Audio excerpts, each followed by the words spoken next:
when you have a furnace that's hot enough to melt glass, cold weather is the perfect time. Bailey's Baubles Hot Glass at Oak Hill has been up and running since early November, and they're up to some great stuff. Newswatch reporter Mike Teeny thought it was cool enough today to go stand near those furnaces and see what it was like. This is literally as hot as it is in a volcano, and it's in the middle of Oak Hill. He is referring to the glass furnace at Bailey's Baubles Hot Glass, where Joshua Bailey is the resident artist. It is a new glass production studio and classroom where he makes many different things, yet loves one above all the rest. I love making paperweights. There's about a million different ways you can do them. You can swirl the insides in a trillion different ways. You can have bubbles, no bubbles. You can have them be tall, short. I mean, that's what excites me in the morning. Clearly, he is passionate about the art.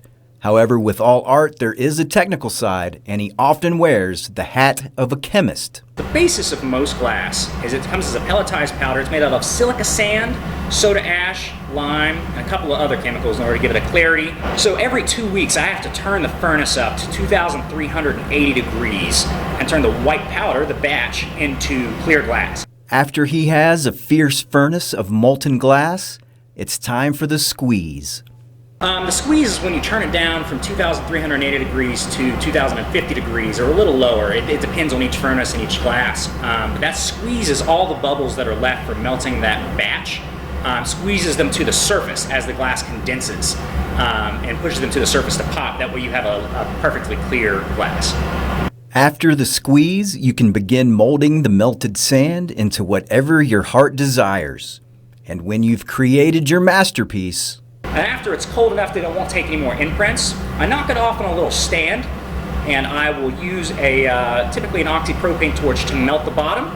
That way it's nice and smooth, gets that breakage away, and you put it in a kiln that sits at well over 900 degrees to anneal overnight. If it cools too quickly, it'll either crack or explode, which looks really cool, not great for business.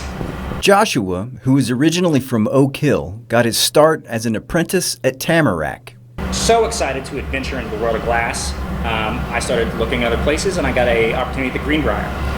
There I did mostly glass blowing classes, but I got to work under the magnificent Alex Brand, and I got to refine my art into a much thinner and more elegant form. There is actually a rich history of glass blowing in West Virginia, and Bailey's Baubles appears to be the first in Oak Hill. Robert Hammond taught John DeMille, who taught me.